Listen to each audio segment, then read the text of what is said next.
E chegando-se Jesus, lhe dizendo: É-me dado todo o poder no céu e na terra. Portanto, ide, ensinai todas as nações, batizando-as em nome do Pai, e do Filho, e do Espírito Santo, ensinando-as a guardar todas as coisas que eu vos tenho mandado. E eis que eu estou convosco todos os dias, até a consumação dos séculos. Amém. Um muito bom dia na graça do nosso Senhor e Salvador Jesus Cristo. Estamos de volta para a nossa meditação na palavra do Senhor e hoje concluindo então os 28 capítulos do Evangelho segundo escreveu São Mateus, e hoje é o capítulo 28, um capítulo que trata da ressurreição, que trata das aparições de Jesus e também da grande comissão, conforme o versículo que nós lemos aqui. É um capítulo fundamental para a compreensão da doutrina cristã, da ressurreição e da igreja. Então nós vamos analisar nesse último capítulo, foram 28 análises feitas aqui neste evangelho. Então, todos os vídeos estão aí no YouTube, estão no Facebook, estão no Instagram, TikTok, onde eu tenho oportunidade, estou distribuindo, colocando esses vídeos aí para ajudar no conhecimento e para ajudar na vida espiritual de vocês. Muito bem, os versos 1 a 10 do capítulo 28, ele fala especificamente sobre a ressurreição de Jesus. Né? No primeiro dia da semana, Maria Madalena e a outra Maria vão ao sepulcro. Um grande terremoto ocorre e um anjo do Senhor desce do céu, remove a pedra da entrada e se assenta sobre ela. O anjo, ele diz às mulheres que Jesus não está mais lá, pois ele ressuscitou.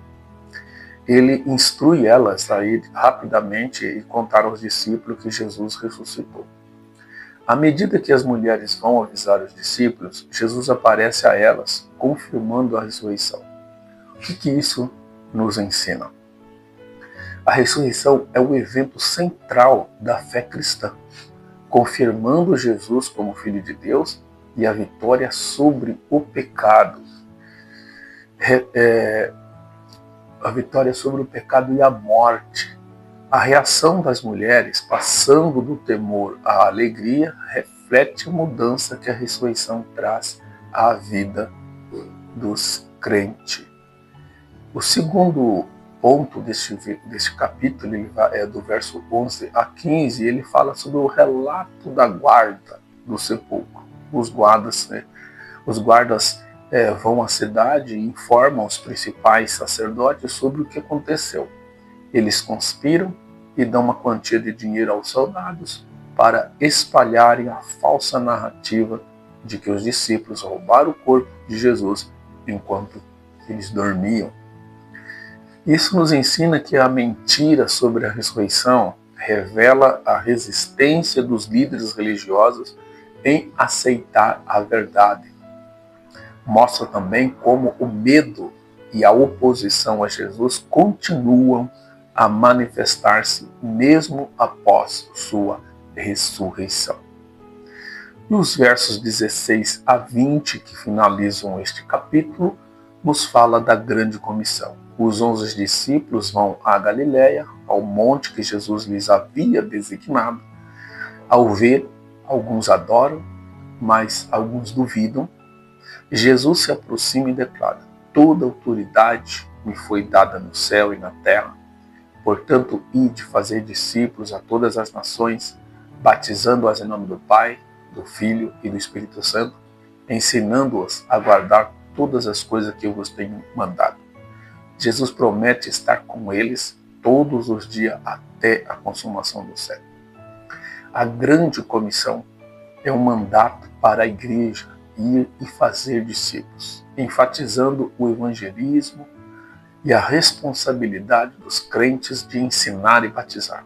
Também assegura aos crentes que Jesus está sempre presente em seus esforços.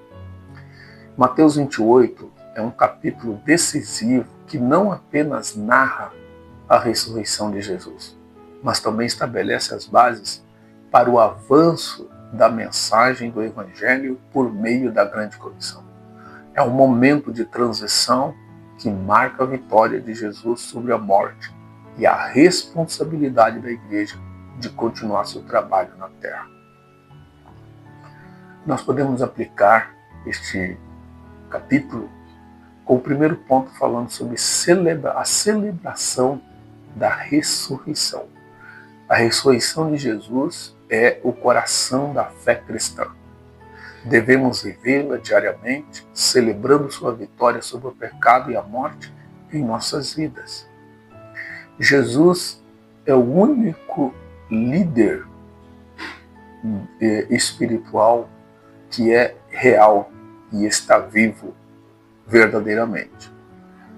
Ele é o único, não existe outro ser espiritual capaz de fazer o que Jesus fez. Existiu muitos líderes importantes na história que nós podemos aprender muitas verdades com essas lideranças, mas eles estão mortos. Agora Jesus Cristo, ele está vivo. E essa é uma das razões porque o cristianismo é tão odiado no mundo. É porque o seu líder ainda está vivo e ele está presente aqui comigo e ele está presente aí com você. Uma segunda verdade que nós temos que aplicar aqui é cumprir a grande comissão. Todos os crentes são chamados a compartilhar o Evangelho e a discipular os outros. E a pergunta que fica é: como estamos respondendo a esse chamado em nossas vidas cotidianas? Porque pregar o Evangelho não é a missão de uma pessoa específica, é de todos aqueles que um dia receberam no seu coração a fé verdadeira e agora eles podem compartilhar essa fé, compartilhar Jesus. Mas para isso eu preciso conhecer Jesus. Né? Você conhece Jesus? Terceira aplicação: viver na presença de Jesus. A promessa de que Jesus está conosco deve nos encorajar e confortar. Devemos depender dele em nossas atividades e nos desafios que enfrentamos. Vivemos um tempo de muito misticismo, de muitos charlatões, muitos pastores, missionários, apóstolos que nem existem mais hoje, e tantos outros gurus, coaches. São inúmeras as pessoas que se apresentam querendo solucionar problemas na tua vida e enganando você. E muitas vezes usando a Bíblia para isso. Mas eu posso garantir para você que se você crê no Evangelho, se você crê em Jesus Cristo, Ele estará com você 24 horas por dia para te orientar, para te guiar por onde quer que você vá. Mateus 28, ele não só conclui o Evangelho de Mateus, mas também lança uma visão para o futuro da igreja, com a ressurreição de Jesus sendo o fundamento sobre a qual a comunidade dos crentes se erguerá. O que mantém a igreja de pé é Jesus, que está vivo no meio dela, por meio do seu Espírito Santo. Oremos. Senhor, te agradecemos por concluir este Evangelho. Foram muitos ensinamentos que obtivemos através dele. E eu espero que o Senhor possa aplicar essas verdades ao coração daqueles que estão nos ouvindo e que eles possam encontrar a verdadeira luz que o Evangelho pode produzir no coração do homem. Em nome de Jesus Cristo, guarda estas pessoas, que elas venham a ter o conhecimento verdadeiro para que alcance a salvação que somente há em Ti, Senhor, e através da Tua palavra. No nome de Jesus. Amém. Deus abençoe você. Nos vemos no próximo livro, que vai ser o Evangelho de Marcos, que nós vamos analisar agora. Até lá. Deus abençoe.